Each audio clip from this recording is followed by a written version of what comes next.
Yeah, I think podcast is cool because it opens the opportunity to just get into conversations with people that like you wouldn't normally have a opportunity to sit down like this. You know what I mean? Like we Yeah. would be in passing for years, maybe. Yeah, we you know just what I see mean? each And other never at the gym actually and we get a just chance say, to "Hey." chop it up, you know? Yeah, we just go, hey, and Yeah. that's it. And, Yeah. and you know, oh, you using that weight still? Yeah, exactly. Exactly. It's cool because it also helps you with your interpersonal communication skills and being able to look somebody in the eye and talk, which is becoming a lost art Yeah. in a lot of ways. You know what I noticed is like I would watch, like I only done maybe 3 or 4 podcasts, and I'd watch them over, and I'm like, oh shit! Like, first of all, do you curse on this podcast? Oh, curse away, baby. You're good. There's no. I don't. Truthfully, I mean, it's crazy because if YouTube finds that you curse in the first, I think it's, I don't know. I think it's something like the first 5 minutes or 10 minutes into a video, probably 5, because most of the videos aren't going to be that long. If you curse within the first 5 minutes of videos, they won't let you monetize it. It's very interesting. Well, don't you need a certain amount of watch hours before you can hit monetization? Yeah, which I have on my YouTube. 1,000 hours or something. Yeah, like it's that? been going good actually. Let me. Because I think it's really from when you monetize forward, right? So like if you were breaking rules before you were able to monetize, that once you get into the realm where you can monetize, as long as you follow the like instructions from that point going forward, you should be good, right? Yeah, I mean, you hope so, but unfortunately, when you're dealing with an entity like Google and YouTube and all these different corporations that have their own philosophies and thought processes, and they change on the dime, and they go, "Yeah, you know what? We believed in that yesterday, but not so much nowadays." Yeah. You know, and shit changes real fast. And it changes really quick. And then all of a sudden you're trying to keep up with one algorithm, and then there's another algorithm, and there's another updated change. And our sponsors don't like that, so don't do that anymore. And you just sit here and go, okay, I just want to make videos and talk to people and hang out. And now you're making me do hard to stay up on all that. Yeah, now you're making me do all this, which is now a third full-time job, it feels like. But yeah, the monetization was it's funny because the more I started posting on the YouTube Shorts, the more it pushes to the regular channel. So on TikTok, I have 53,000 followers, but it's been dropping by like a couple hundred every couple of months. Dropping? Yeah, Like dropping actually... followers. Yeah, because I'm stuck in that 200 to 400 view. I guess you're actually losing followers. Yeah. So I don't know if it's because they saw a guest and they watched a couple of clips and they just like that guest. I don't know if it's because they just got views are dropping or your actual followers. Followers are dropping by like a couple hundred every couple of months. Yeah. So it's interesting because like to unfollow somebody, I feel like you either need to trigger them to unfollow you because like not too many people go around and unfollow. You know what I'm saying? So because I noticed that too. Instagram really, like I used to grow on Instagram like daily. And then there was a point where we just stopped growing. And then I looked at my analytics and I was losing followers and gaining the same amount of followers almost every day and breaking even almost exactly. And I'm like, there's got to be something behind it. It's weird. I mean, my buddy Anthony, I shoot videos for his construction company. And every time we do a video, he does it right. He puts marketing dollars behind the video. You have to. I don't know what specifically he does. This guy gets like, I think he had something like millions in I mean, you could in revenue and estimates coming in now. Like he gets hit up multiple times a day for people that saw the project that we shot, and they go, "I want that for my bathroom. I want that for my house. I want that." So when you put it like that, in my opinion, the organic growth is done. TikTok had a huge organic growth boom in the beginning. And now we're kind of in that limbo stage now. Yeah, I mean, they're done. That's the way it goes. Yeah, they're done giving it out. Like the TikTok shop is what they want everyone to do. So they want everyone to push products and do X, Y, Z on there. As soon as they get to that point, any platform is like, we give you everything, we let you go, and until we have the majority of the population on our platform, now we're gonna let you go and you got to pay for it. And people get stuck into a platform where they, you know, especially if you gained a bunch of followers and stuff, you want to like hold on to it. You don't want to jump flat platforms like, oh, it took me so long to build this, but sometimes that's what you have to do. Dude, I've been grinding on Instagram for, I don't know, since 2012, and it started off as a page that obviously we all just started pictures and just bullshitting, and then it turned into a fitness profile because I was doing bodybuilding and I was competing and doing all of that, and then it turned into my photography stuff, and then it slowly has now transitioned from my photography stuff to like podcast and just everyday life type shit. And I had the business account for Rizzles Productions, and I have the Rizzology podcast account for Instagram, which honestly, Rizzology podcast account is growing a lot, which is weird. Because all I really do is collaborate with my main profile. Yeah. And then I remove. You collaborate with the people that you do the podcast with Yes, as well? I do that as well. And then I will remove because I do it from my Nikki Rizzle's page. Mm-hmm.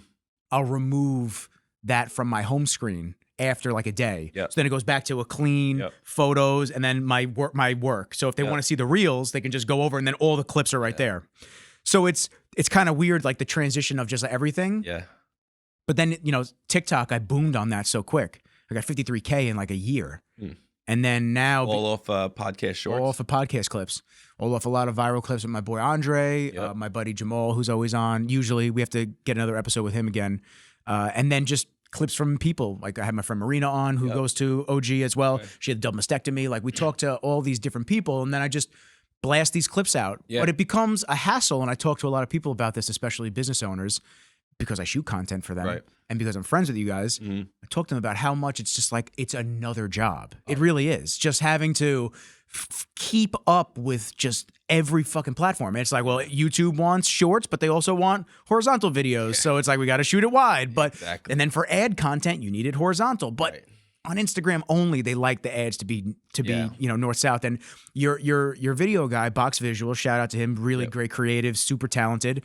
He deals with the same shit like we all do. It's just like, fuck, well, how do we want to shoot this? Do we want to shoot this horizontal or do we want to shoot this vertical? I mean, if we shoot it horizontal, then we got to crop in on everything. Exactly. And we I have another videographer, this guy, James Morano, and that's what he does. He shoots everything vertical and then in 4K, and then he makes two versions for me every time he shoots something. And he shoots it horizontal. Yeah. That's the way to do it. Yeah.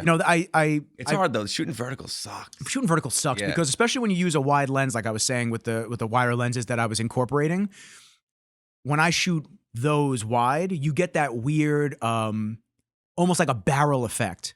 Yeah. Normally you get a barrel effect left to right, and dead center is normal. But because we're going like this now, you almost get like the head and feet distortion because it's so wide, or there's too much headroom, or it's all sky and all ground. Yeah, and I got belly button on the bottom frame. How do you get establishing shots when all you have is like this narrow thing? You know what I mean? It's hard. It's just awkward. So what I've actually started to do, and you guys may want to, if you haven't done it yet, it actually looks pretty good, is we do the horizontal videos, but we just put them in a vertical timeline.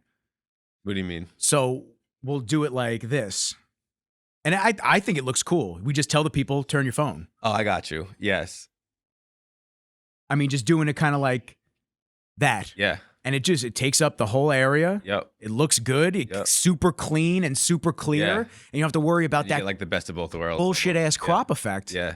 And it's tough because, you want to please all of these platforms. Although a company like you guys, you have a lot of different areas that you're trying to hit. Yeah. So you're hitting on the products and the services that you offer too. Yeah, and you want to be able to create content that's usable for all platforms, but really at the end of the day, once you really start to learn each platform individually, you realize that they all kind of want different types of content. You know what I mean? So when you start creating different content for different platforms, like you said, it's a full-time job, but it's also one of the most important jobs is what I think that people underestimate. You know what I mean? Because like for my website, and things are changing a little bit now. The source is a little different with all the different platforms. But up until like last year, like almost 70% of my traffic came directly from Instagram. So when you think about things like that, as far as like from the business standpoint, like that's the single most important job you have is to be continuously updating those platforms. You know what I mean? And working on that. So some people are like, I don't got time for social media. I'm like, well, if you don't got time for social media, what are you doing? Like, you know what I mean? Like, it's you have really to make some time for it. Yeah, that's the unfortunate devil portion of it, like the good versus evil. It's like there's a lot of good versus evil on the social platforms. You could either use it for good or you could use it for evil. And there's a lot of people that use it for evil. So you have to just keep your time not limited on it, but you have to understand that we're going in, we're posting content, we're going to interact with a few accounts, then we're going to dip. Yeah. We can't spend all day on this thing. Exactly. Like that's why we don't have time. We don't have time because we scrolled through 100 reels and, and you looked at the time and you went, holy shit, it's been 45 minutes. Where has it gone? Is when before the Holy Black, I was like anti-social media. I don't have no Facebook. I still don't have a Facebook page. I have a personal Instagram account, but now everything is really geared around business. Like I have a personal Instagram account just because I'm building my personal brand that helps to also build my regular brand, Hand in hand. Yes, exactly. But so I had to come into it from like this different state of mind of like if it's used as a tool and not used for actual social purposes, you could really make a huge dent.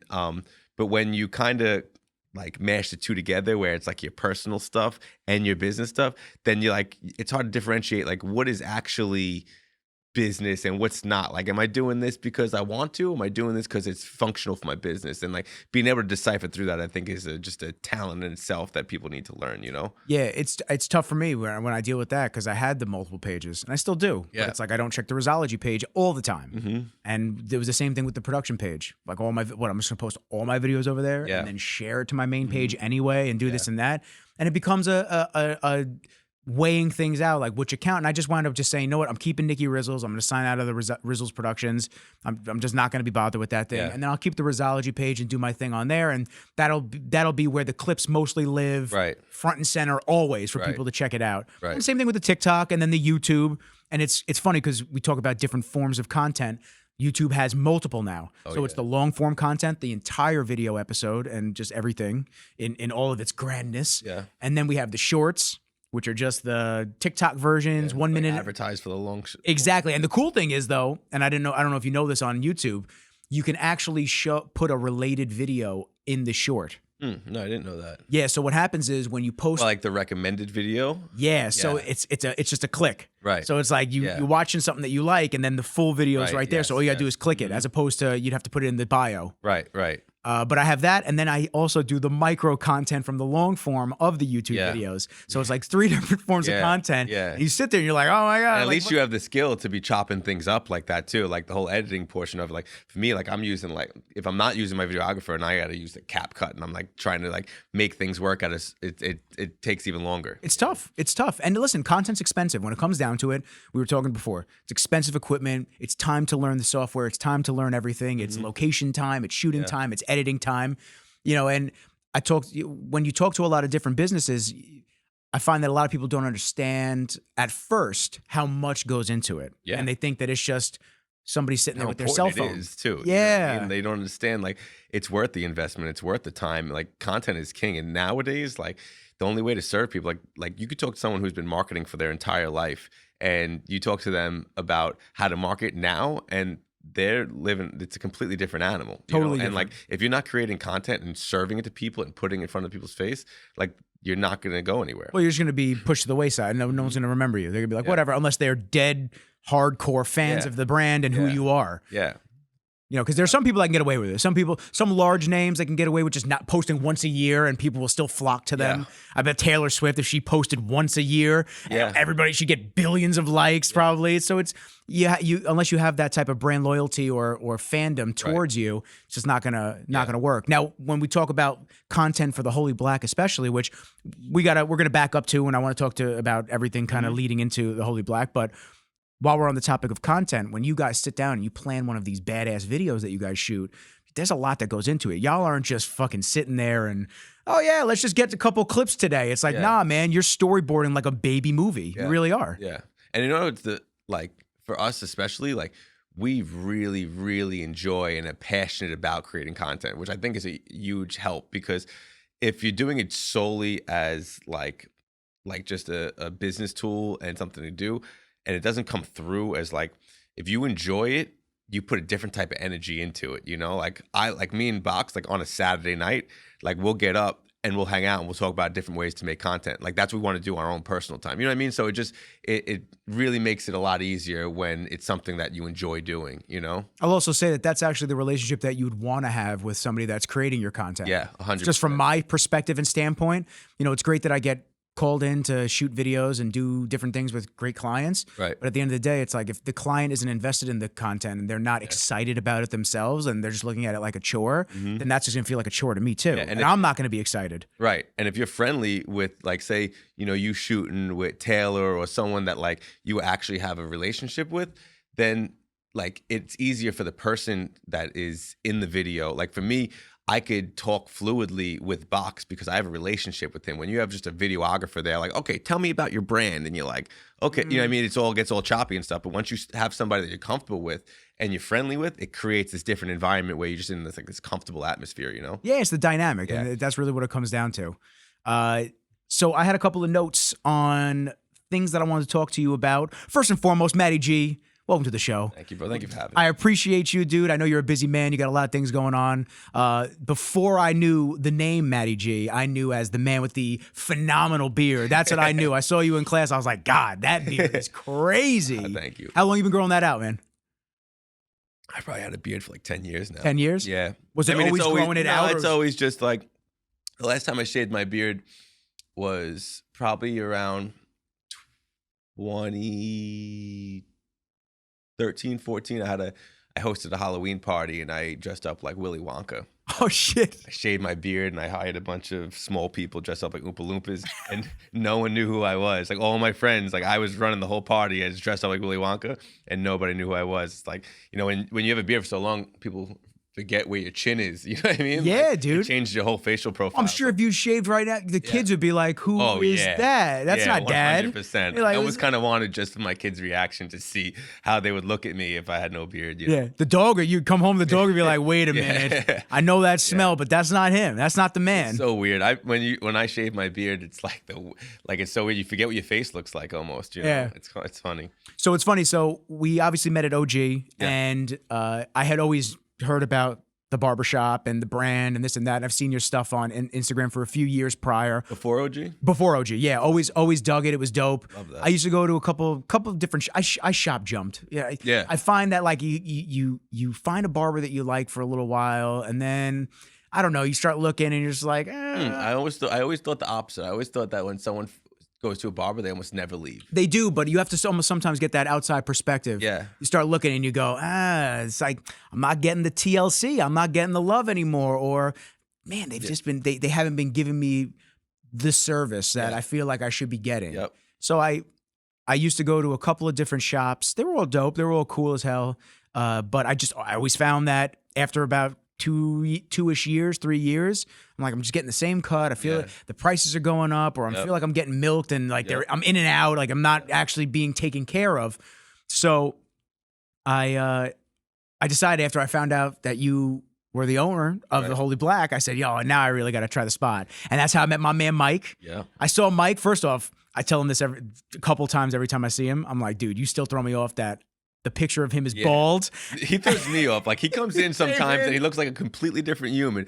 Like he's just, I don't know. I love Michael. He's like one of the best fucking dudes I've ever met. Awesome. And like, he was the only person that's in that barbershop that I didn't know beforehand. You know what I mean? So he was a wild card coming in, and now that I've got to know him, like he's just such a good dude. Oh, he's phenomenal. He's phenomenal. He came up. He's like, Nick, I said, Mike? Yeah.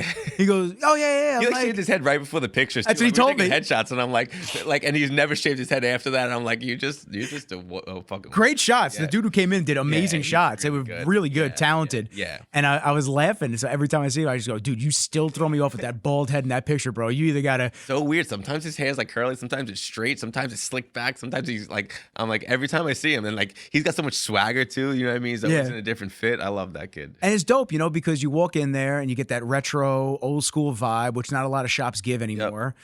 It's either the super Russian shops that you see where it just feels like an assembly line, or like a hood shop. Yeah, man, you get a hood shop, or you get like some random salon, like in the corner of a salon that they're just renting out a little bit of space. And I think all of them have their place and purpose. And absolutely doesn't mean that you're going to get a bad cut. It's just different vibes for different people. Some of those hood shops, you never get a fade like that in your life. Never, you know what I mean? never. Yeah. So you start looking around at your shop specifically, and you go, oh shit, like the vibes, the page, like it all. There's something about like, before even opening up the shop, like that traditional old school like men's grooming parlor, where like a spot where like men would go. Someone said something the other day. It's called they brought up your third place, and they said back in the day, you know about this? I heard it on TikTok. Yeah, third place was the community. Exactly, and like back in the day, you'd have a spot you would go, whether it's the bar or the barber shop or whatever, your pool hole, whatever it was that you were into. But like your third place, like you had home, you had work, and then your third place, and I'd give you that sense of community and like that space to go when like you need to like step away from reality and stuff. And the barbershop used to always be that, and it was different. Back in the day, like back in the day, you went to the barbershop for everything, like, you know what I mean? But there's just that, like sense of like a spot for men. Like women have these places, you know what I mean, where they have spas and they have spots that they can go to get pampered and stuff. And men, it kind of like fell by the waist. Like you go get your hair cut, but it was like in and out, and like you were just a number, like a Ford assembly line, man. You just in, done, and exactly. You go, okay, next. And like even like back in the days, like the hot processed or like a hot towel shave, when they use real like hot processed soap and lather and 3 towels and a cold towel, and like that whole art and that whole feeling of like you just can't find it anymore. Like I've been to barbershops all over the fucking country, and like it's just something that they don't practice anymore, Let alone the services. Let's talk about the chairs. Yeah. Everything in that whole shop is pretty period correct to like 1912, 1915. So do me a solid. I want to start from the beginning before we even get even more into this. So was this something that you acquired? Did you start it from scratch? How did things come about for you? Yeah. The barbershop? Yeah. So I actually never intended on opening a barbershop. I always wanted to, because what I was just explaining, I always wanted that atmosphere, and I love it now that I'm here. Like when I sit in that place, it's my favorite place to be.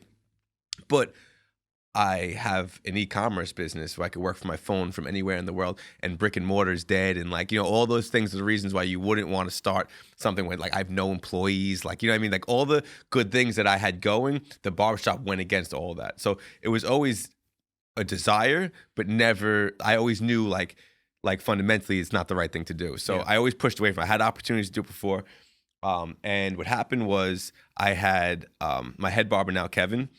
He reached out to me. He was in another shop in a different town, and he didn't get along with the owner, and he just wanted to change it up a little bit. And he was like, I just want to do something different.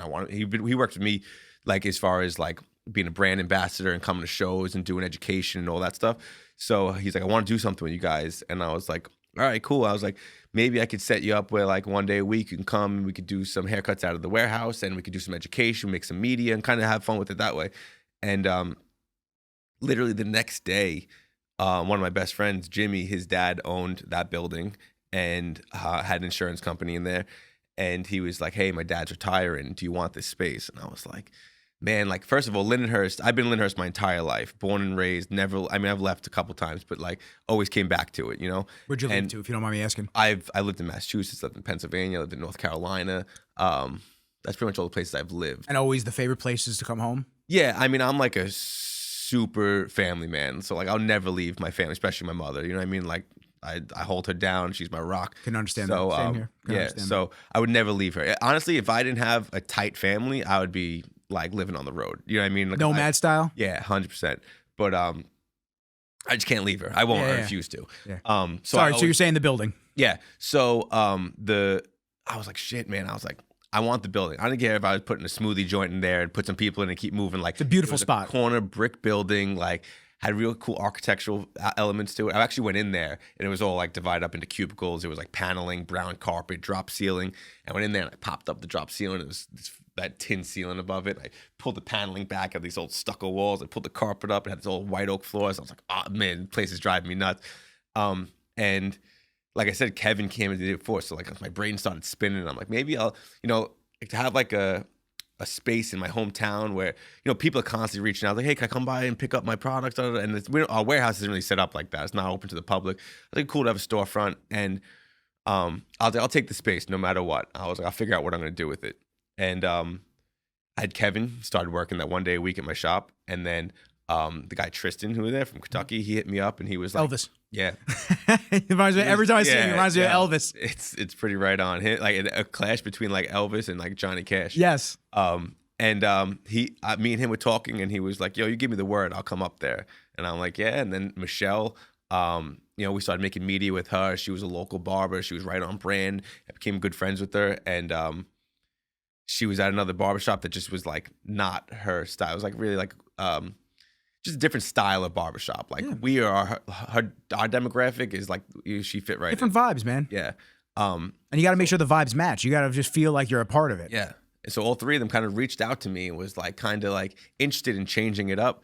And this place became available. So I was like, you know what? We're going to make this work. And then I put them in my warehouse and they started cutting out my warehouse. And then Tyler, worked at my warehouse making soap, doing packing orders.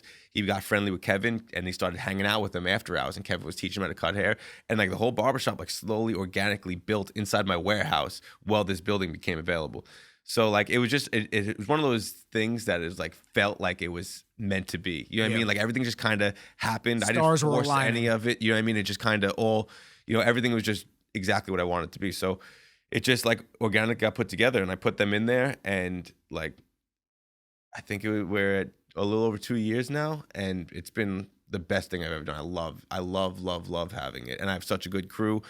They're all extremely busy. They're all very happy, and like it's like I said, it wasn't anticipated, but it worked out the way I couldn't have pictured it working out any better. So now you talk about, for those that don't know, the products came first. Yeah. So the Holy Black products came first. Now I remember I was going to Gold Coast for a little while, and I remember you guys put up a little display in there. So that was the first time I ever saw the brand. Yeah. And that was it was cool. It was the shaving products, and I think the pomades. I built that little wooden display for them. Yeah. A long time ago. Yeah. So it's cool to see how it transitions into actually a brick and mortar spot. And now the products, were you seeing a lot more national type distribution, or were you seeing more just in the island as the support?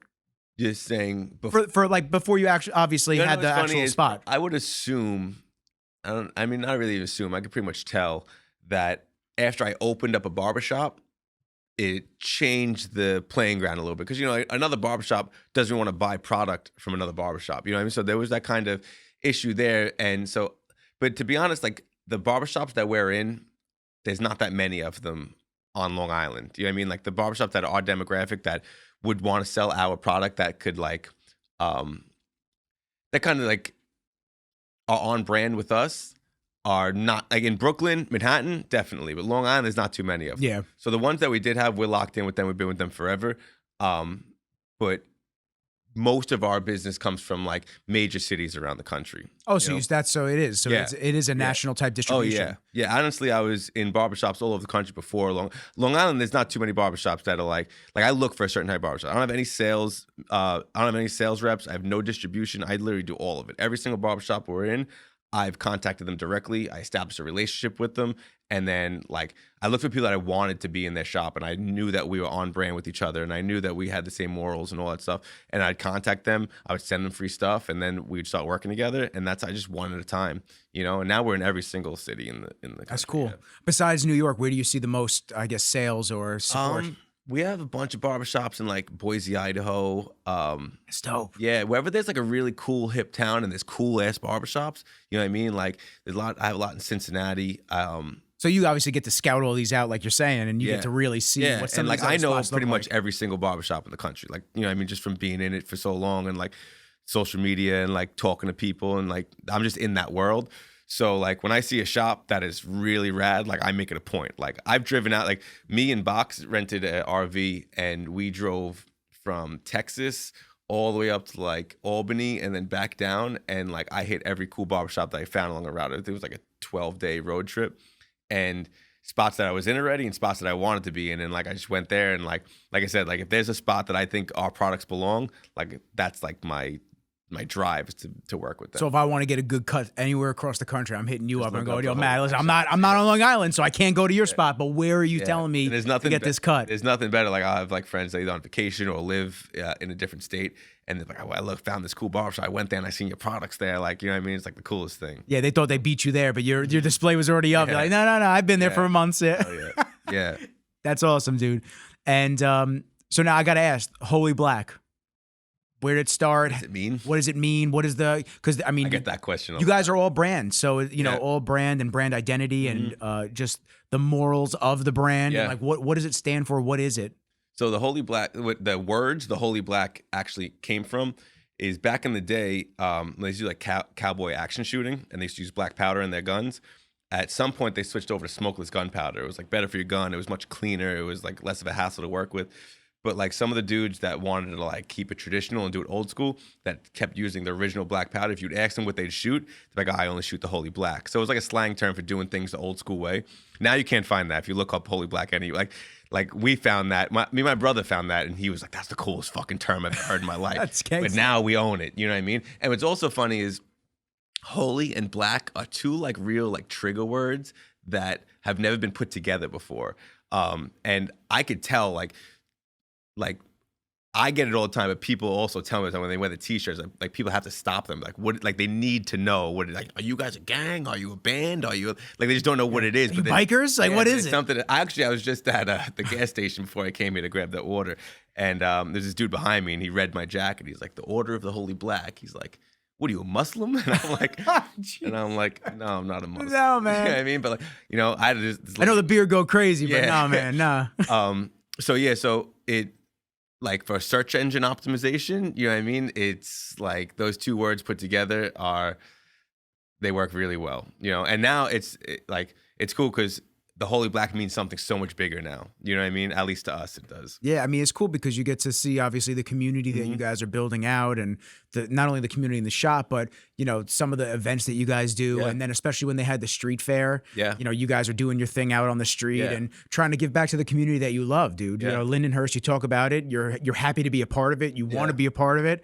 So it shows in all of that. And then, obviously, it all translates right back to brand. Yeah, absolutely. And because that's an old school feel, man. Being part of the community is an old school feel. The third place, all that stuff. That is a lost thing. And I was going to ask you, where do you think it went? It's just, is it because of digital times? Is it because of just people not fucking caring anymore? What do you think it is? I think that socializing in real life is almost dead. Obviously, social media, people socialize in Web3 now. You know, it's just where you talk, like no one, like you talk to people like the way we used to hang out as kids and get on our bikes and go bounce out for the day and go play manhunt, and like nobody had a phone and nobody was tapped in like that. And nobody created relationships like that.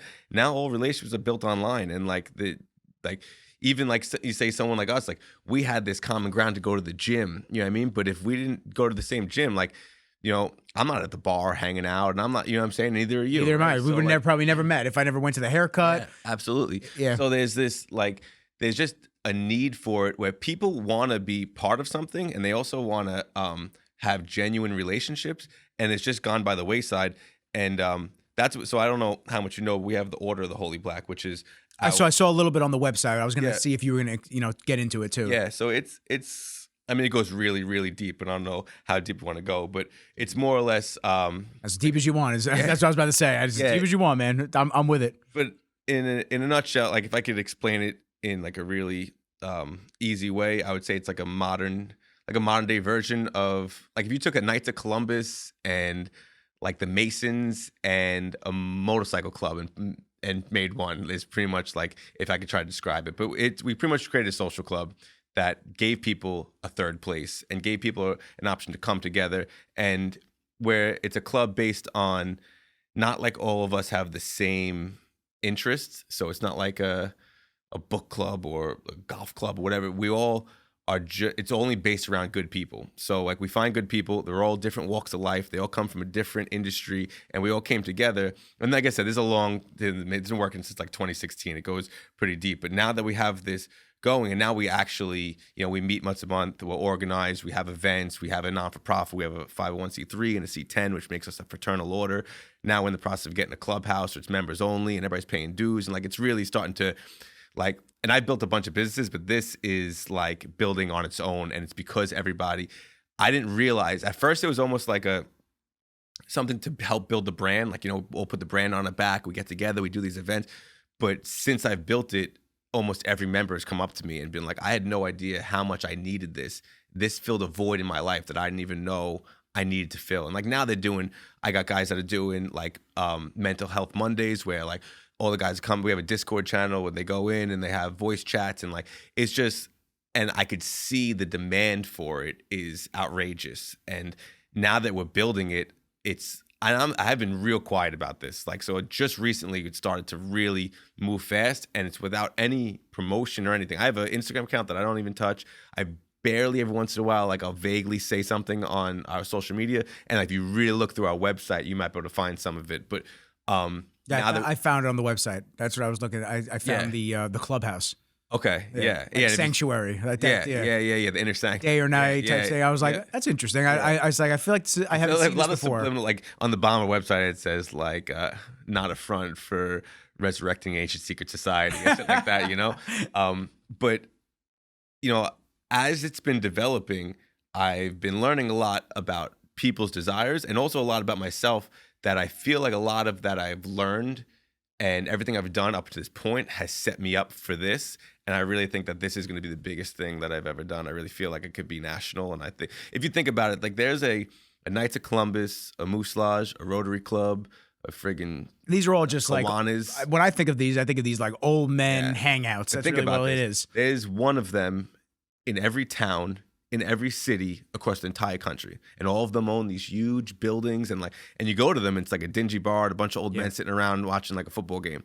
So picture a modern day version of that, where you had a clubhouse that was really cool, filled with really like ambitious young people and business owners, and the clubhouse was, had a mechanics garage with community tools, and had like I don't know if you ever seen my warehouse, but it has like all these different sections built out. So it has like a is the warehouse in Lindenhurst too? Yeah. Okay. It's right near OG. Okay, cool. You stop by one day. Cool, yeah, for sure, dude. We got like a tiki bar out back, and we have hidden rooms and like fallout shelters and like this old like vintage kitchen, and we have the garage shop, and then we have a lab with like apothecary. That place is built for the Holy Black in particular, but like building it for a community, like it's really fun thing to think about, because we're building this clubhouse for all these people with all these different interests, and like we've been having these group chats about like different things we want to put in there. But using that as a stencil basically, and just I already started some chat. Like there's a chapter in Albany, there's a chapter in Southern California, there's one in Ohio. It's all these guys that are like, and it's small, it's a couple guys that are trying to get together and start up, and like we're kind of creating the blueprint and kind of like the roadmap on how to like scale it up, So I don't even know how I got into this, but this is kind of how the podcast goes. Usually. We just got to go down a million different routes. But you were just saying about being tapped into community and all that. Third place. And it's been something that it's truly special. It really is. Yeah, the video that I saw about the third place is there was this guy talking about how European countries have it. I don't know if that's the same one you saw. No. Yeah, he's talking about how European countries have it. Like when you go to the bar, it's not $15 for a drink or $10 for a drink. And they'll give you some food, like a little snack food to hang out and sit on the side of the corner of the shop. And, there's an incentive to chill. Hang out. As opposed to, I feel like dude, I think our country as a whole is just, for years, not just now, for years, has just been on this trajectory of just pulling people apart from each other and just... We don't want anyone intermingling or fraternizing. Just go do your stuff, and then we'll make it really comfy for you at home with all these streaming services and all this stuff. And it's like, I'm paying $15, $20 a month for HBO Max. It's like, well, I'm gonna go pay $10 for a drink there. I'll go get a case. I mean, I haven't drank in almost a year now, but it's like I'm gonna go get a case of beer, and I'll go home and I'll watch the streaming service that I'm already paying for. And it's like, and I don't have to worry about anything. It's crazy. I don't have to worry about drinking and driving. I don't have to worry about nothing. I can just fucking drink and go to bed and just chill at home. And because I feel like that has been the trajectory that we've been on for so long now, and watching people in Web3 and I had a conversation with my buddy Joe about this. It's like we watch other people's lives all day. Yeah. And that's really what it is. Like you're third partying someone else's life. Mm-hmm. It's like anytime the young kids now, it's wild. Dude, it's crazy, man. And now watching people play video games and stuff. Dude, it's insane. And now you have the Apple Vision, and you have the which brought light to things that were already out, because the Meta Quest 3 was already out for a long time. And now you have people wearing this shit on the fucking subway or driving their cars with it. And this is the beginning. This is only the beginning. And it's just and it's moved. And once technology advances, things move much faster. So quick. And technology is geared around being lazy. Like innovative things are things to make things easier. Yeah. And as it continues to happen, you get to the point where, like, what's that movie? Like Ready Player One? Yeah.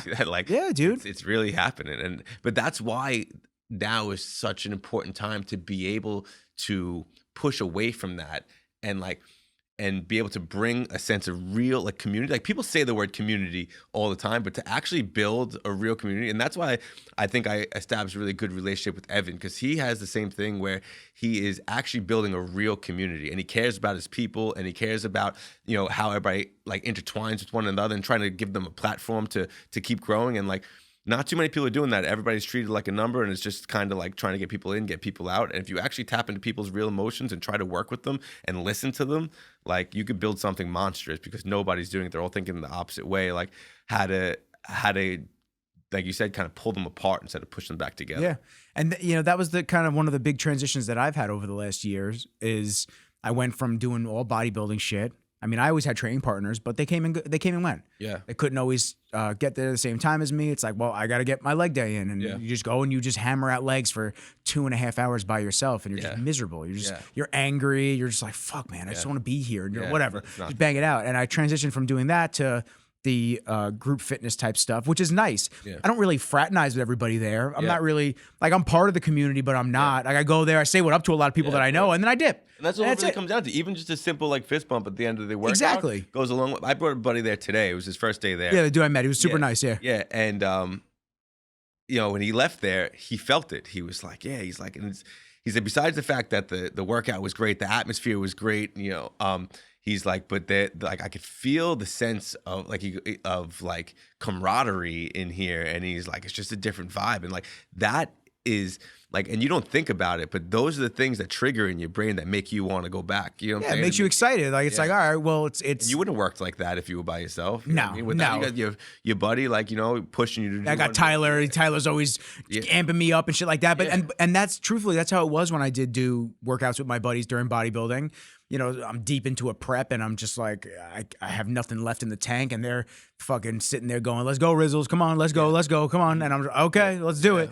You know, you get that excitement from it, but even more so, the jiu-jitsu aspect. I know I bring it up every episode now and people are probably tired of hearing about it, but the jiu-jitsu aspect of it, I never had anything like that.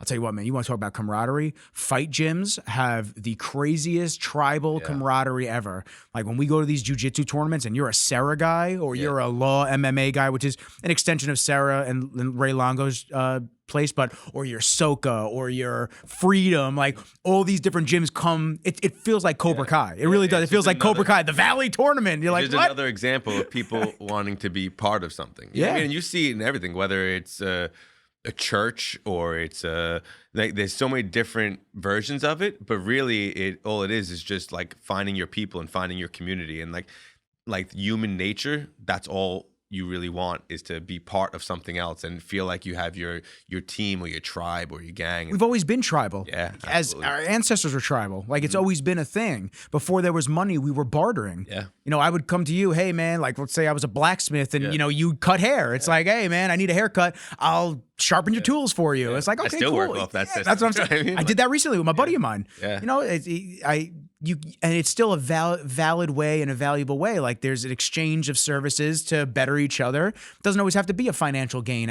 unless, you know, I'm very fortunate that it doesn't have to be a financial transaction every single time. Yeah. Some people may not feel or be in the same position, but, you know, that's kind of what we have to work towards in the community. Yeah. And the issue is, you know, you'll constantly be told, no, don't fraternize, don't hang out with each other. 6 feet apart, which didn't mean anything. Like, you know, you get a bunch of different things where they just don't want everybody together to, like, talk about things and be groups. There's a guy, Mike Glover. I don't know if you follow Mike Glover. He sounds real familiar. Ex-Green Berets. He's like half Asian, super dope dude. Awesome. And he has a company called Fieldcraft Survival.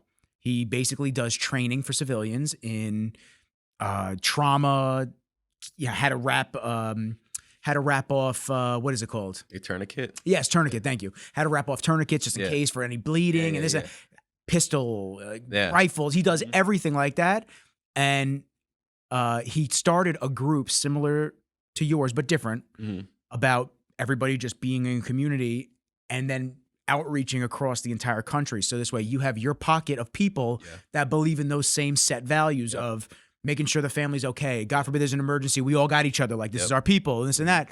And the government actually deemed him a domestic terrorist. Really? They didn't want him talking about that type of stuff. They said, no, his group is domestic terrorism, this and that.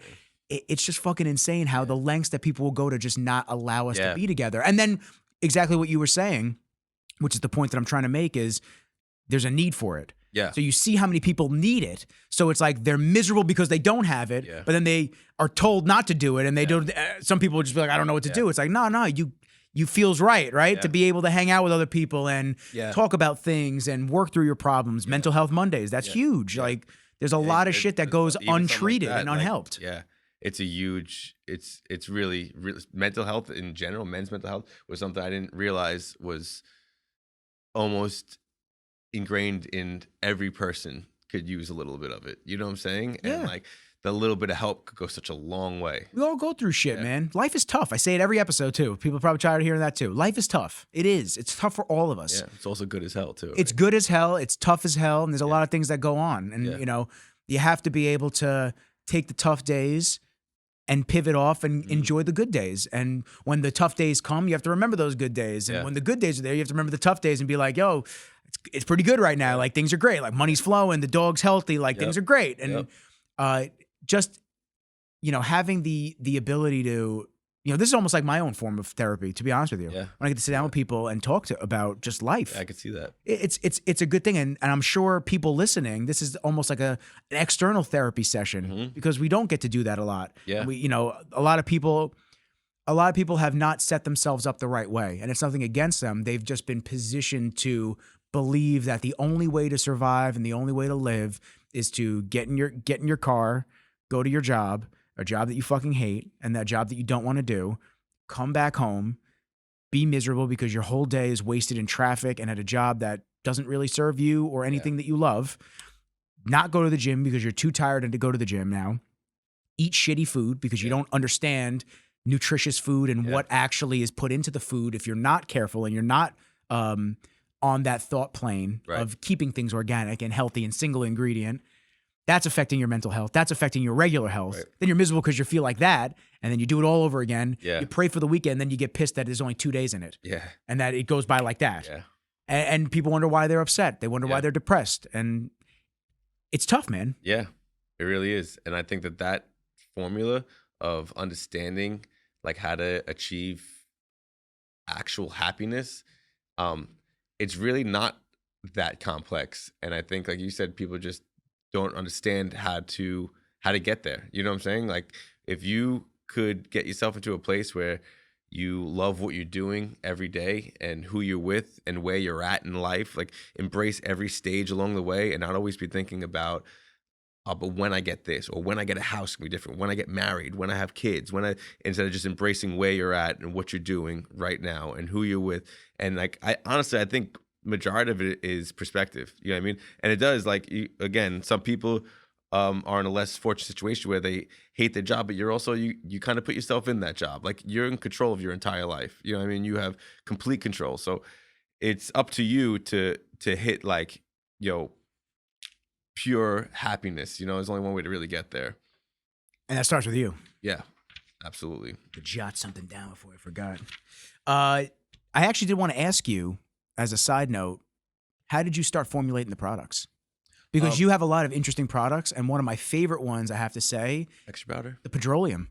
Oh yeah, the grease base. I love it, man. Yeah. It's awesome, and it does build up in your hair. So I bought the tangerine creeper. Tangerine creeper. I love that one, but you didn't have the scent at the shop that I wanted, which was it's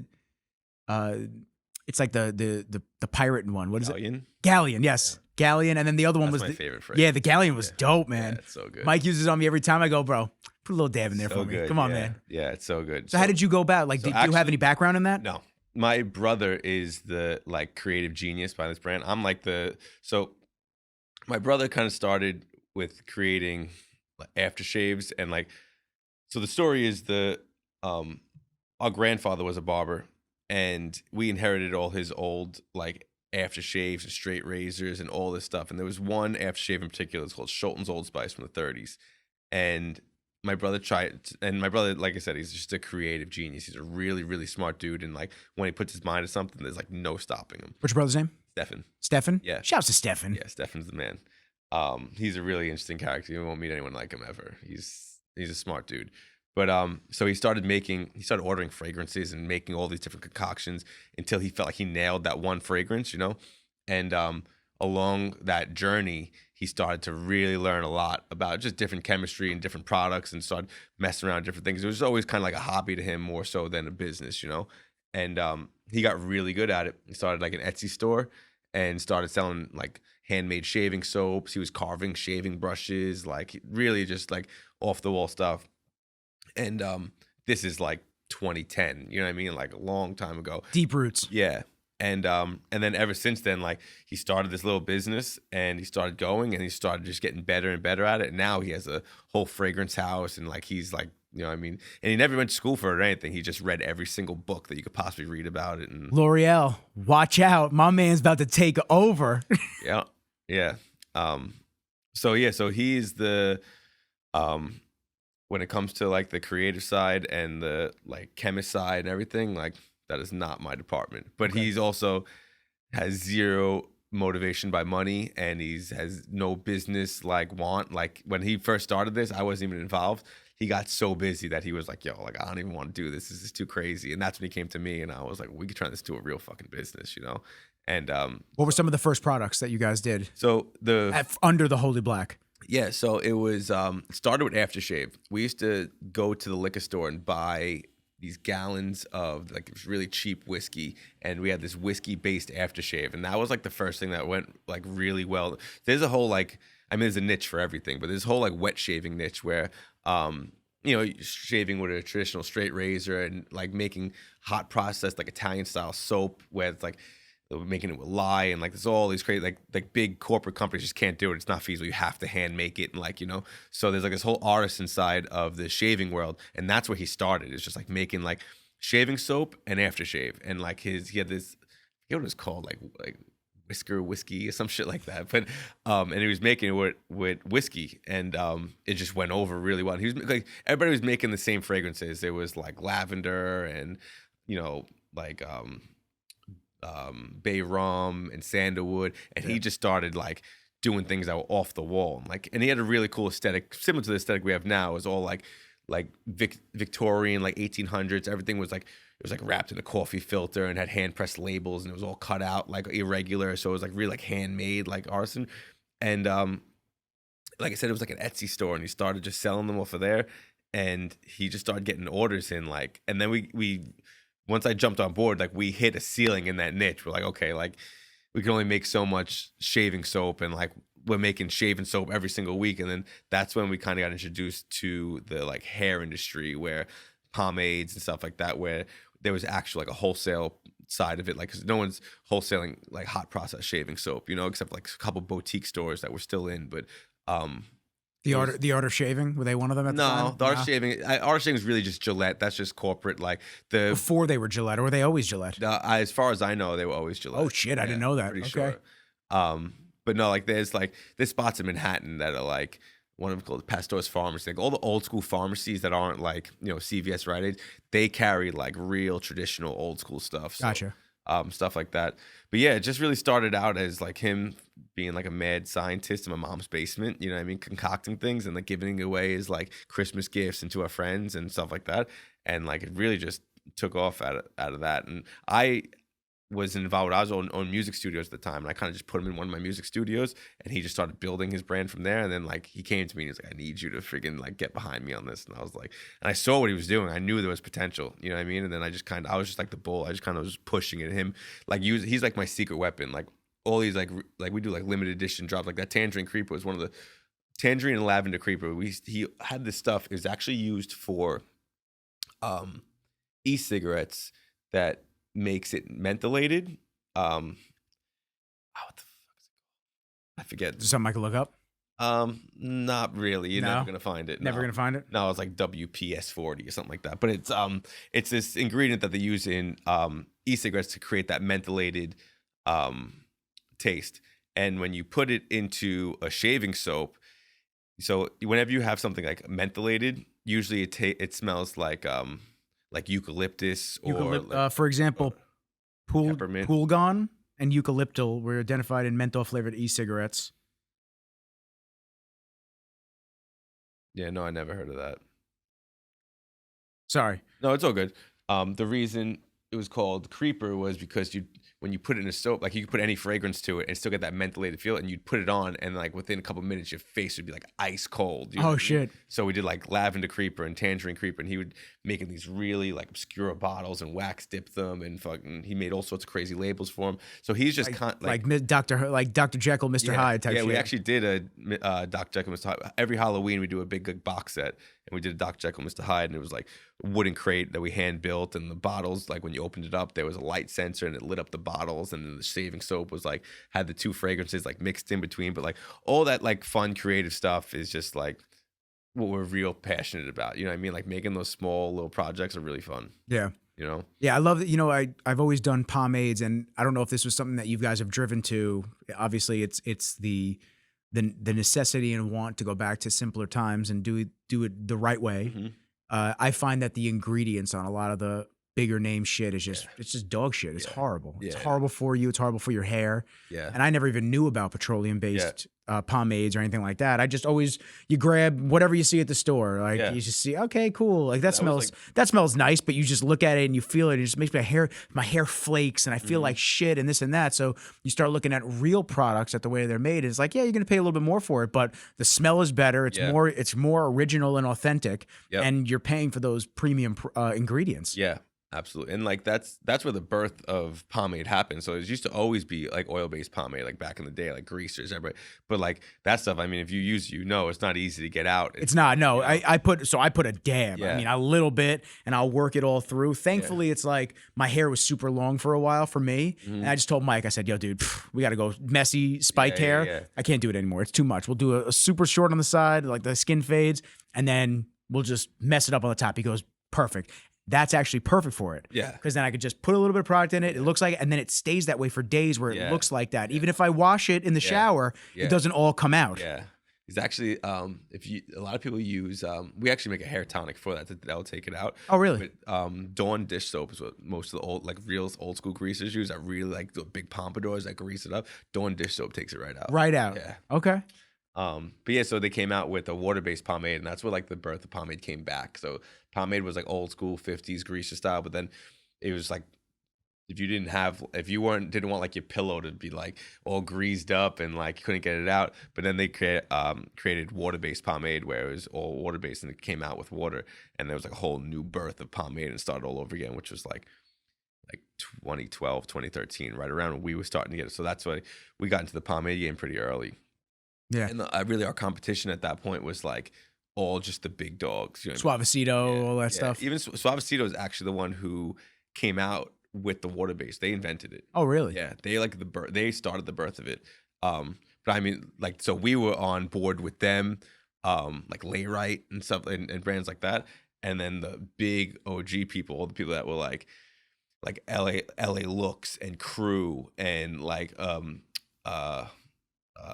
what's that other guy? I can't remember his name, but I remember Got to Be. Got to Be the glue. Oh God, that was the worst shit to get out of your hair. Yeah. Yeah. But that whole industry lacked a lot of like authenticity. It was just all like L'Oreal owns like all of them. Yeah, like, you know what I mean? It's just they all get bought out. It's the same thing with it's nothing to do with hair care, but Mothers. The wax? No. Mothers. No. Oh, you're thinking of Carnauba wax? Yeah, no. That's your car side now. Yeah. Which I want to talk about the car side. Mothers apple cider vinegar. Okay. That that brand, they were bought. Really? I forget who they were bought by, but they were bought, and ever since, quality's gone downhill, and they're starting to slip different ingredients in there. Like people are comparing them in stores now, showing. Yeah. That's what happens, man. These brands get bought out, and they don't stick to their core values anymore because, like, oh, I got $1 million or I got $1 billion, whatever I got, fuck it. Dude, you had a whole die-hard cult that followed you because they appreciated the shit that you were putting in there, and they were willing to pay whatever too. Yep. That's the other side. It's like they were willing to pay that expensive price. Yeah. That mass customer base wasn't your customer base. Yeah. Like your people were your people, and now they can't. Now they're not. I've seen it happen a lot. You know what I mean? L'Oreal owns almost all of them. You know what I mean? It's crazy. And I'm not shocked. Yeah, no. And they all have the same marketing techniques. They all have the same shit, all the same ingredients with different fragrances. It's just all trash. Yeah, so at the end of the day, it's like, what's the point? I mean, I get it. Like you're monopolizing the industry, whatever, okay. But I mean, I don't know. You start looking at that through the aisles, everything looks the same. Same thing with toothpaste and all that shit. It all looks the same. Yeah. You start looking around, you go, I don't know, what the fuck is the difference between all this shit? It's like the same stuff over and over and over again. Yeah. So that's why I really appreciate brands like you guys that do it the right way and actually bring some like tangerine creeper. I wouldn't fucking I would have never thought I was gonna put tangerine in my hair and like the smell of it, you know? Yeah, and it's fun. You know what I mean? It's building a brand around anything, a product. Like I could sell anything and create the brand about it is the for me, it's the most fun part. Building a brand with my brother from like the ground up has been like the best thing I've done in my entire life. Is like put everything else aside, just how much enjoyment we got it. And what's fun is like for me, like I built the brand around things that I actually like, you know? So like say whether it's hot rods or, you know what I mean? Like I can go to a huge car show and set up a booth and like, I want to be there. You know what I'm saying? And like we're having events based on things that we want to do. So building that lifestyle around a lifestyle that you actually live, opposed to like big corporate companies could do, like they want to tap into like the hot rod industry because they're all greasers but like they have no business being there and they have no interest. It would look weird if they showed up. You'd be like, why are they here? Yeah, and they'd like, and they wouldn't. They, you know what I mean? They'd like, get the fuck out of here. Yeah. So to build a brand based around things that you enjoy doing, just makes it so much better and so much easier. You know what I mean? It's just so authentic, like, you know? Yeah. So building a brand I think it's probably one of the hardest things to do, to build a brand. But if you're able to get there, there's nothing more rewarding than building a brand based around just a lifestyle that you're trying to live. I'll insert a word for you, which I think is the actual hard part. It's to build a successful brand. Yeah. I think it's easy to build a brand, but a successful brand that actually stands out and holds core values and shows that it's different from the pack. Yeah. I think that's the real challenging part. And that's what you guys have done so well. Yeah. And, you know, everybody has a different level of success, but like if you're able to do what you love to do and put a roof over your head, maybe buy an old car every once in a while and go on vacation, like success. Yeah, like, I mean, you know what I mean? Like where, like there's different levels to it, you know? I used to think that I needed the Lamborghini and I needed the huge house in the Hamptons. I needed that. I don't know if it's just because I'm getting older. The more I think about just a house in the middle of nowhere, just like to be able to just chill and be by myself. Success is a state of mind. It's so crazy, just like all that things, and be able to go on the vacations and do things like that. Listen, whenever you know the topic of work and working for yourself comes up, it's like I started this because I love making videos. Right. It's not that I don't love making videos anymore. Right. I love making videos. Yeah. But it's a job. Like at the end of the day, even if you love something, it does become work. Yeah. And that's okay. But you have to be able to just understand that. What else would you be doing? Right. Like, that's what I think all the time. It's like, what else would I be doing if I wasn't doing podcasts and shooting video and content for all the brands and people? What would I be doing? Yeah. I was a salesman for years. I couldn't do that shit anymore. Totally different headspace. Yeah. And it's just crazy, the evolution of your thoughts and the evolution of just your wants and needs. Dude, I'm cool with I want to get a big yard for the dog, man. Yeah.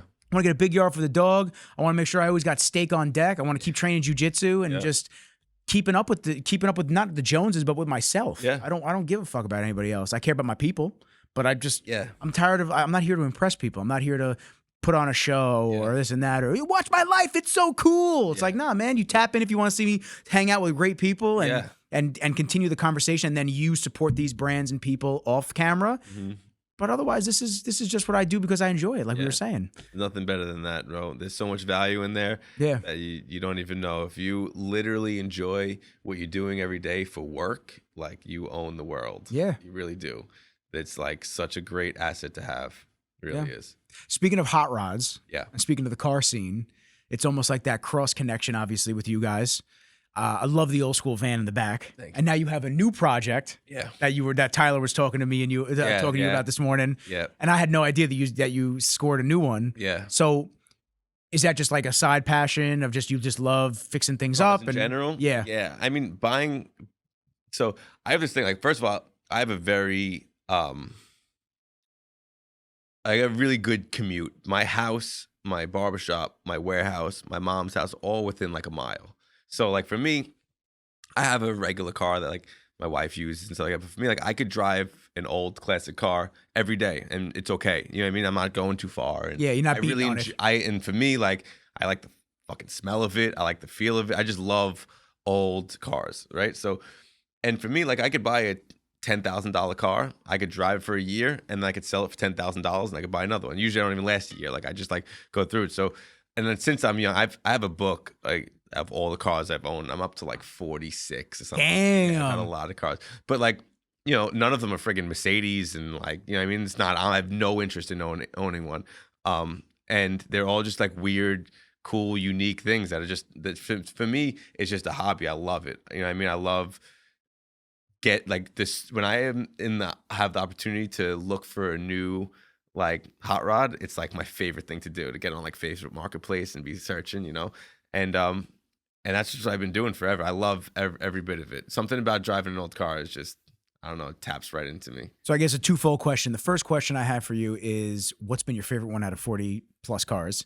And I guess the other question I have is, where you're just finding these exclusively on Facebook Marketplace? Are there auctions that you go to like go get like some really crazy ones? Yeah. What has been your experience in trying to find like the real vintage ones that are true to the not beat to shit tag? Yeah. So for the first question, my favorite car is got to be my Model A, which I actually just got back yesterday. What's Model A? Model A it's a 1928 Ford. It's like the damn. first Okay, car. so you're back. I gotta see a picture. Yeah, I've definitely seen it before. Yeah. So I'll show you a picture of it. But so to me, oh shit. To me, okay. Yeah. So you're gonna go rob some banks too, exactly.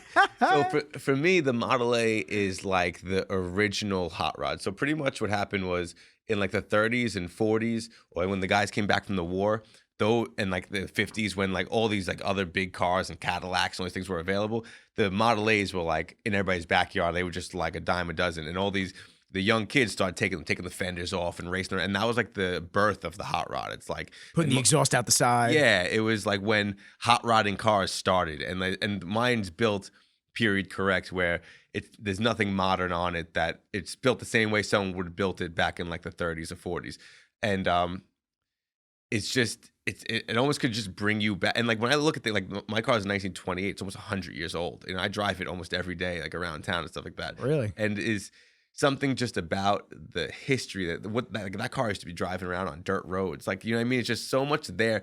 There's so much to it than like when compared to like a new car, to me is just like metal and like gadgets. But that thing, it's like history. Like, you know what I mean? I feel the same way about like the barber chairs. Like when I sit in a barber chair and the handles are all worn down, I'm like, man, people coming up to this barbershop on horse and carriage and getting in this thing, getting a haircut. Like, to me, like, I love that shit. It just makes me crazy. But I got that Model A in 2016. We used to have Hot Rod Fridays where all my friends would come over. Half of us knew how to work on cars, the other half didn't. But like one guy would just be like organizing part. We took the whole body off. We took the whole thing apart, and like we all had our own little job, and we set it up. And it's like 20 of us every Friday. We get together. I'd buy pizza and beer for everybody, and we come, and then we built the whole thing back together. And then we went and raced it on the beach in Wildwood. Have all this history with it, like, you know, it's just like sentimental for me.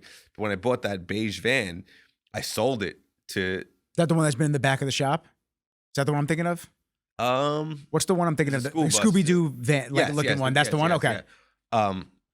When I bought that van, I sold the Model A because someone reached out to me to buy it, and I was like, you know, that van was like 25 grand. I was like, I can sell the Model A for 10, and then I don't have to worry about too much about the next investment, you know. So I sold it, and then I had the van, and ever since I sold it, I was like, shit, I should have sold that thing. Yeah. And like because I always just buy and sell. Like, to me, I try not to get attached to anything that's metal. You know what I mean? And like, it's just fucking just keep. But that fucking algorithm on social media, they're like, yo, we know this motherfucker wants one, and they're just showing you different ones. Dude, it was something about it, and like, and then just yesterday, the guy I sold it to was like, you know, man, I lost my job. I got to sell the sedan. He's like, I wanted to offer it to you before I put it on Marketplace. Oh, that's awesome. Like, oh man. I thought about it, and I was like, fuck it. I went back and I bought it back yesterday, and I brought it back to my shop. So I'm really happy I got it back, even though he wiped all that. We hand painted like the holy black, like barbershop. You wiped it off? Supply, yeah. I had to repaint it on, but I think that's my favorite car. Just because it even like my kids, like when they first grew up, like they loved the hot rods, put them in the back, and I used to bring them around the block and shit. And like, so there's just something about that car that has a sentimental value to it. You know, everything else I try not to get like. I've had a bunch of cars that I really loved, and I try not to get attached to them anymore because I like new stuff, and not just like, I'm not trying to keep the same car forever. Like, I just like new things, you know? Yeah. And I find most of them on Facebook Marketplace. I do go to some old police auctions, and like different towns have auctions of stuff they repoed, and I do. Do they actually have good deals? Oh yeah, I've got a car for $200 before. Wow. And like, it was like a Ford Taurus, but like we had a blast in it, and I sold it for like $1,000 when I was done. You know what I mean? Damn. Okay. The freaking balls off that thing. You gotta let me know next time you go to one. I'm just interested. I'm actually going to one soon. Someone I know works at the town of Babylon, and they just got 2 fighter jets. They're all like stainless steel fighter, and they're in pieces. But I want to like make one come out of my warehouse, like coming out of the wall or something. That's crazy. So he hit me up, and he knew I'm into weird shit, and he's like, "Yo, we got these fighter jets." And he sent me a picture. I went there the other day, and they said they have the auction come, so I'm gonna go to that auction and try to get those fighter. Let me know if you need some company, man. I just want to see. I'm curious just to see what they got. Fun. And I feel like with you know all the COVID purchases for cars and all that shit, I feel like we're gonna see some crazy shit going at auctions nowadays. Yeah, and those brand new cars are good because like it's just like body guys and like body shop guys, scrap guys, and then like a couple regular people like me. So like body shop guys are looking for certain things. Like if you find like a Lexus with like a dented in front bumper or something like that, like they can get and flip. And then the scrap guys just sit, and if no one bids on it, they take it and they scrap it, So like if it's just like a regular car that has no interest, like something old, like that a body guy is like, I'm not gonna flip this like 1980s Oldsmobile, like weird shit. Then like someone like me and you can go in there and buy it for nothing, Great, so it's fun. But Facebook Marketplace is like you see the barbershop, if you see my warehouse, I've got tons of just weird old shit, and it's all Facebook Market. I like live on Facebook Marketplace. Did you get the chairs from Facebook Marketplace? Damn. Yeah. The chairs are sick. That was like one of my favorite things. When Michael lays me back to do my beard. First off, I gotta be I don't know the last time I had a barber take care of me like that. Yeah. Every single time. I mean, take his sweet time on the beard and like really making sure everything's even and this and that. Covers my eyes with the towel. Yeah. That's the TLC I'm talking about that I've never gotten before. And it's just, you start to realize that that's what it was supposed to be. Mm-hmm. Going somewhere. Women have salons. Yeah, I didn't know I was missing. Yeah. Women have salons, so they get to go there for 2 hours that they're there. Me, I get to lay back and get my beard done. They're feeling more than just a haircut. You feel. I tell them every time. I go, dude, you brought me back to life. That's why I was waiting a month and a half between cuts. Nah, it's crazy. I got to go every 2 weeks. Yeah, because like I'm going tomorrow. I was actually hoping that he was gonna have a Thursday open so I can get it done and then see you. And I was like, I saw him on the way. I was like, I'm going to see your boy today. Yeah. Oh yeah, Nicky's the man. I love Mike. He's such good people. Yeah, all of them are so. I want to get him on too with his experiences cutting hair in the city and everything. He's got stories. He's got some crazy stories about just fashion that he was in and this and that. It's sick. But once again, you talk about bringing all these people that have the same common theme of good people, but they all relate to the brand and they all relate to the vibe that you guys put out. Every time you go in there, nobody seems out of place. Yeah. That's the craziest part. You can walk in and see people and just be like, why are you here? Like every time you walk into your shop, it's like, wow, everyone just is the brand. Yeah. Like it's crazy. I'm like so anal about who I put in that barbershop. Like I can't tell you how many barbers have reached out trying to work there, and like anyone could put get a storefront and put a bunch of cool shit on the walls and make a really cool space, but like the people that are in there is the entire business, and that's really the heart. It's really with any business, but like that business in particular, because it's not like a regular like job where it's very social, and you're not in a cubicle. It's it's an environment where you have to all kind of click together, and having the right people in there is so crucial. You can put one person in there, can fuck up the whole recipe. You know what I'm saying?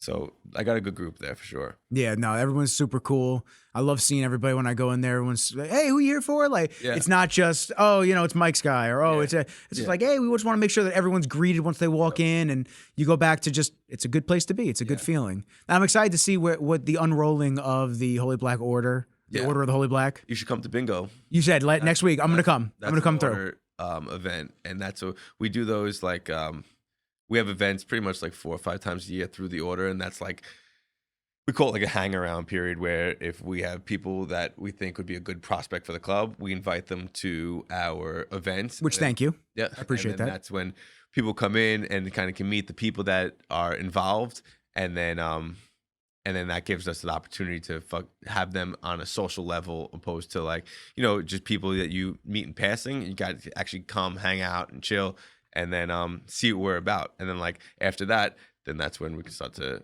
send them in as prospects. Yeah, talk about the other stuff that you guys do. What else you got going on for the shop? I mean, are you guys doing any other expansions? Yeah, the shop, the products. Are you doing any other cool collabs or expansions? So today we're dropping a Valentine's Day. Every year we do a women's fragrance for Valentine's Day, because most of our customers are men, and it gives them an opportunity to buy something a little less generic. You know what I mean? So we have this really cool glass bottle that's called Silk Road that we're dropping today. We have something pretty much going on every week. We have a lot of events in the pipeline too. Okay. For this year coming up for sure. Beautiful, dude. Listen, I know you're a busy man. I hope everyone got a real good idea of you, the Holy Black. I mean, we could talk forever. I'll have you back, dude. I'll have you back to come through, and we'll chop it up and talk about other stuff too. But I want to put in the show notes. I want to put the Silk Road. You said, what is it? Silk Road. I want to put by time. I don't know what time how fast you edit these, but that's good. Oh, this is pretty quick. Like I'll drop this probably this afternoon. Oh, really? Yeah, I'll drop this afternoon. I'll put that in the show notes. I want to put obviously anything else that you want me to throw in there for the audio and the YouTube for everything. And otherwise, how can people get in touch with you? Yeah, I mean, you could find us at The Holy Black on Instagram, at The Holy Black Barbershop on Instagram, and at The Holy Black Brotherhood is where you'll see a lot of the stuff for The Holy Black, the Order of the Holy Black coming up. Cool. And then events is just, I guess, Instagram? Yeah, honestly, like our main platform is Instagram. You can find us on all platforms, but our main platform is Instagram, and the Holy Black is where you'll see pretty much everything, and then everything kind of trickles down from there. Cool. And anybody looking for a cut, what's the address to the shop? Just give it to 168 North Wellwood, Lindenhurst. But make an appointment, because you're not going to be seen without an appointment. Make an appointment 2 weeks. I'll tell you that. I'll tell you that. Matty, thank you. The fucking man, dude. I appreciate you taking the time and sitting down, chopping it up with me. Kenji sleeping under the table, sleeping on the job as usual. But if y'all have any questions for Matt, please hit him up directly. Hit me up if you have any questions for me. Like, comment, share, subscribe, all the, plethora of things that you can do to help the channel grow and to continue having amazing people like Matt come down, chop it up with me. We're going to have an episode 2 in the near future, definitely. Maybe, actually, we could do one in the shop, too. Yeah. That'd be fun. Like, get a couple people to come through. You have an event. We have some podcast stuff set up at my warehouse as well. So do you? Yeah, I'd love to have you come down there. We can kind of kick it on one of them. I would love to, dude. It'd be great, man. Just fun times, just hanging out and talking about cool shit. Cheers. Once again, I appreciate all y'all fucking with us. Peace.